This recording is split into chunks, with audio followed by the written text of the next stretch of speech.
Hello everyone. I made a survival fishing kit for my bug out bag or go bag.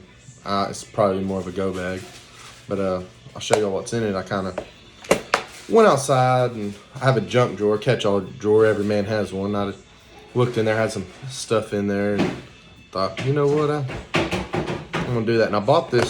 This box is actually a sandwich. You put a sandwich in it. It is a sandwich container for going to work or whatever. And it was $1 at the grocery store, and I was like, shoot, that'd work perfect for what I want. So let's start off with, I got 2 yo-yos, and yeah, this ain't the best organization, but I'm gonna work on a few things and try to get better organized. But these are yo-yos, and you run your line out, and it's got a fish tags on it, and it sucks it up. They're kind of old. They're probably old. They probably need a little oil put on them. Tongue twister there. But did you find a cabinet door? anyways, they'll work. I got 2 of them, and like I said, these are in my garage, and I've used them apparently once or twice because they got stains on them from the muddy water. So, but I got that, and then I got some leftover string I had. There was 100 yards on here, but I've used some. But this is 15-pound braid, and anyways, there's 2 ends of it there. But I've got it, and it's just, I do got a little fishing pole that I keep in some bug out stuff I have. But I do not have. I've been wanting to get one of those telescopical fishing poles that it's only about this long, and you pull it out to like 6 foot, but it collapses down to a foot. I've been wanting to get one of those, and I haven't yet. But there's probably, if I was guess, there's probably 25 yards on here. Or a little bit more. I put about 70 yards on a little crappie pole. Then I got little jig heads right here. There's 2 of those. Got some little pinch weight. Some of this came from kid fishing poles I bought. I got a little girl. I bought her a little fishing pole, and I think some of this came with it. But these are little catfish single hook. I've never used them. I bought a catfishing pole, and it came with some of this stuff, and I just threw it in my tackle box, and I've never used them. But I mean, it's got this stuff on there where you could soak it. You shoot a squirrel or something, you can soak it in the blood of the squirrel, use some of the squirrel meat and put on that hook, and it's a pretty sharp hook. And there's 2 of those. And yeah, most of this stuff seems like I may be targeting towards catfish, I do catfish. Everybody knows catfish are some of the easiest fish to catch, and they're some of the best tasting fish, but they are pretty easy to catch, and most creeks, ponds, and rivers have them. So, and then I got a little sponge treble hook here, and same thing, you can soak it in blood. If y'all hear a baby, it's my little one. She's playing while mama's cooking. And I got a cork like that I found in my catch-all drawer. Got 2 bobbers like that. And I got a little minnow. Thought, you know what, I've caught plenty of fish in a pond with that. I've got 2 little jigs here, little white. And you can catch bass on that. You can catch crappie, sunfish, perch, bluegill. You can catch, all the sunfish breeds you catch on them. I got one of these. And I actually made a video earlier, and I messed it up because my phone, I thought I could pause it, and you can't, and I'm recording on an iPhone 11. And anyways, I got 5 regular just treble hooks, and I got a couple of different sizes. I think there's a couple 4s, a couple 3s, and a 5. But I got 5 of those, and like I said, these were just some assortments I found at the bottom of my tackle box. And I do catfish a lot, but I just got those. Sorry, I'm trying to be very organized here. And then I got another little bluegill perch looking swim jig. And everybody knows you can catch anything on those. I mean, and I got 5 circle hooks. I believe these are a 4/0 circle hook. And then I got another little jig here with the spinner thing on it. You know, and I got 1 swivel. Just thought, you know, well, you never know. And I got 3 of these drop weights like this.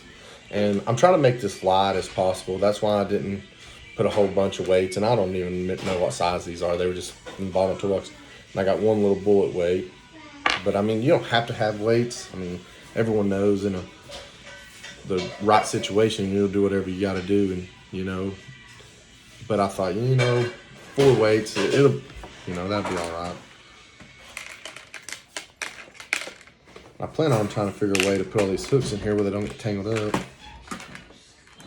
And I got, like I said, most of this stuff I don't use, or I had a bunch of it, or I was just like, you know, like this little, looks like a worm hook like this, but this is a circle hook. And I thought, you know, I got a bunch of those, don't never use them. And then I got 2 of these little worm hooks, and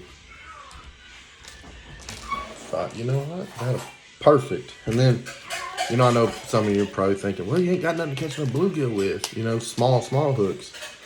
Well, I got this little assortment right here, and most of these are really small. There's a couple bigger ones in there, but as you can tell, there's a whole pack, and this came with like a kid's fishing pole. And you know, you throw a little bit of bread or a hot dog or something on there, a little piece of meat, and you will catch bluegill and perch all day long. I've done it. And, you know, some people, if you catch real small ones, use them for catfish bait, catch a big enough one, eat it. I mean, you can even eat the small ones. I mean, but I would always save, you know, the head of it or something, and fish for catfish with it. And I've got some of these little jug line. There's 5 of these. These little jug line and trot line. You see they got the big eye. You can pull rope through. You can pull paracord. In my bug out bag, I had a lot of paracord. And you know, you tear it apart and there's 7 strands there. It makes good fishing line. Or use this 15-pound braid I got.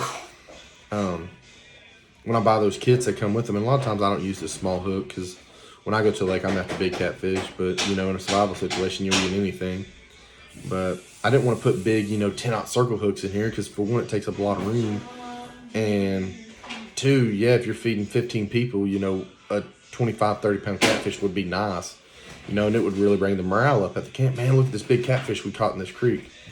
And, but, you know, if it's just me and my wife and my 2 children, well, 20-pound catfish, I mean, it would go to waste. So I didn't really, and you don't get me wrong, you can catch a 20-pounder on one of these little hooks, but I wasn't targeting, you know, I'm targeting catching medium-sized to small fish. So I got 1 deal left, and I thought to myself, the first time I made this video, I messed it up. Anyways, I didn't want to have 2 different videos. I wanted to make 1 continuous video. So I thought, man, I should put a crankbait or you know, some kind of bass lure, which I understand. I got some of these, and you know, I got a few things here to catch bass on, but you know, and I've been to the lake and I've caught, I don't know how many bass on these. Sand bass, hybrids, I've caught them all on that, you know, and even one of these, even the little bit bigger ones, but I wanted to keep something small. And I thought, if I had one option, if I was to go out to the lake, and I was told you can only have 1 lure to catch your dinner, what would I pick? And I thought about it long and hard, and I thought, well, spoon, you know, because everybody knows you can catch anything on a spoon. I've caught a daggum catfish on a spoon. And I got looking, I was like, man, most of the spoons I have are slavin spoons, or they're real big. And it's like, you know, I said, and I never fished with these, and I know it sounds stupid, but I found it. I have a whole bunch of them, brand new. It's an inline spinner. And everyone knows you can catch anything and everything on one of these. And when you're having a rough day and you ain't catching nothing, you whip that out, you're gonna catch something, you know. And I thought that or spinnerbait or a spoon, and you know, I thought, you know what, let's go with that because you always catch stuff on 'em. In a pond. I mean, and everybody knows spinnerbait and spoon, you always catch stuff on them. I thought that's what I'm going with. But I'm gonna show y'all here what all as I got it laid out. Don't mind the pads; those are for another video I'm gonna make. But I'm going over kind of each little thing that I keep in my bag and why I have it, and you know what I think is good, and going to share my knowledge with the rest of you and some friends. I'm probably watch this video, and I've probably been contemplating on making a YouTube video. So if you're seeing this on YouTube, yay, I made it. Finally convinced myself. But I would just like to share my knowledge and my thoughts to, you know, other people that are like me that think, you know, we got to be prepared for everything and anything. So with that being said, have a wonderful day and God bless.